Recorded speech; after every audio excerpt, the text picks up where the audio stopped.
First of all, also we have to talk about the sourdough. The sourdough always is a main important thing to have in a good condition. Yeah, and also the point when you are using the sourdough.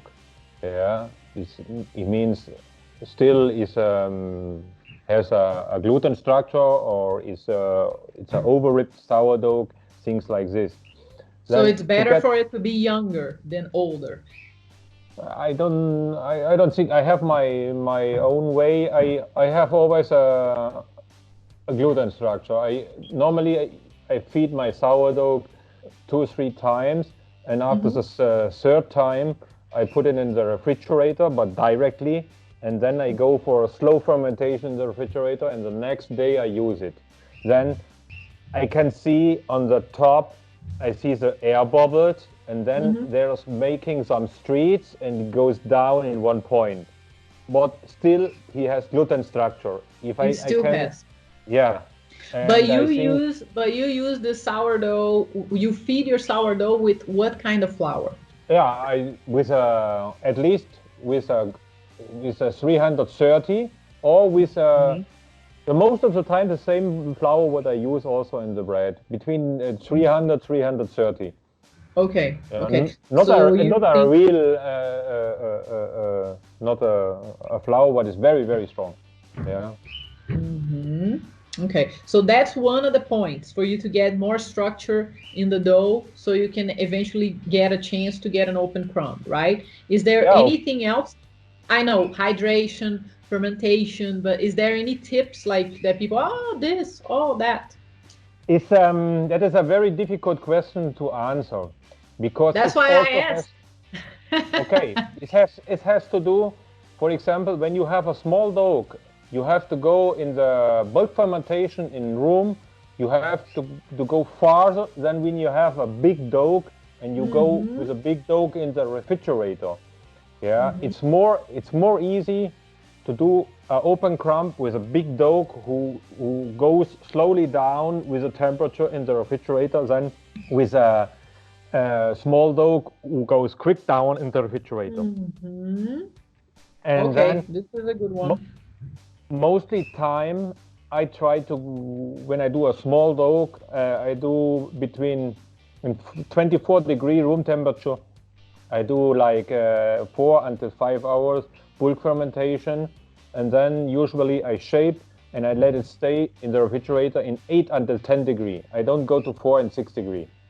Yeah. 8 and 10, but then it's a special refrigerator too, because or 5, it's good to have a thermometer to check it. And of course, some of my friends, good bakers like William Wu, they work with wine kilo. Yeah, because here you can do also something with a little bit less sourdough, but then you go for a longer cold fermentation, and you can go about between 12 and 14 degrees. Yeah.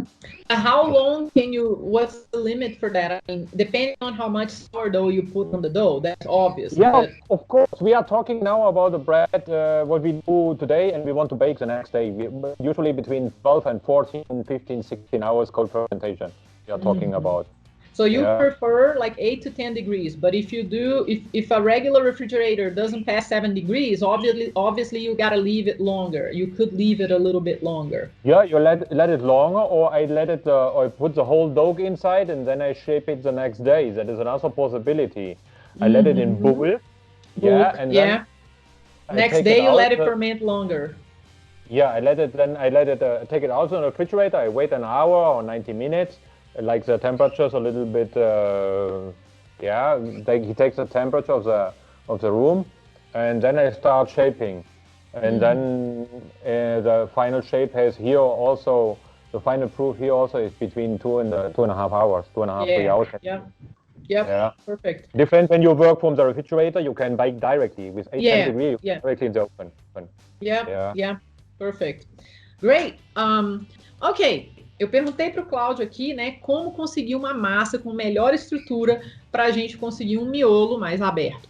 ele fala o seguinte, né? Primeira coisa, o fermento tem que estar forte, bem construído, ele alimenta o fermento dele 3 vezes antes de usar para fazer a massa, e ele gosta, na última alimentação, ele faz muito fermento, né? Aí ele gosta de colocar o fermento na geladeira, e o fermento vai ficar várias horas na geladeira. Quando ele começa a ver um monte de bolha em cima do fermento, e ele começar a afundar no meio, começar a afundar, mas não afundar, né? É o ponto que ele gosta de usar, porque o fermento ainda vai ter estrutura de glúten, tá? E ele também vai estar bom ainda o suficiente, porque passa um tempo de fermentação, ele perde toda a estrutura de glúten, e ele precisa da estrutura de glúten do fermento para ajudar na estrutura da massa dele, tá? Ele gosta de alimentar o fermento dele com farinhas de mais ou menos W300 a 330. São farinhas relativamente fortes. Ele gosta dessa estrutura de glúten dessas farinhas, tá? E outra coisa, ele fala que a massa pequena precisa fermentar muito mais do que uma massa muito grande, porque aí é o caso do efeito da massa, o efeito da massa. Quanto maior a massa, mais ela vai fermentar, né? Mais ela esquenta e mais tempo ela demora também para esfriar. Enfim, a massa pequena você tem que deixar fermentar mais tempo em temperatura ambiente antes de colocar na geladeira. A massa grande você pode colocar na geladeira porque ela demora a esfriar, porque é muita massa junto. Ela demora a esfriar quando é colocada na geladeira para fazer a segunda fermentação a frio, e aí ela vai continuar fermentando um pouco melhor, e aí lá pelas 12 ou 14 horas depois, numa temperatura de 8 graus mais ou menos, você tira e assa, tá? Ou você também pode, tira, modela, espera ela chegar no ponto, umas 2 horas e meia, e assa, considerando sua temperatura ambiente mais ou menos 24 graus, tá?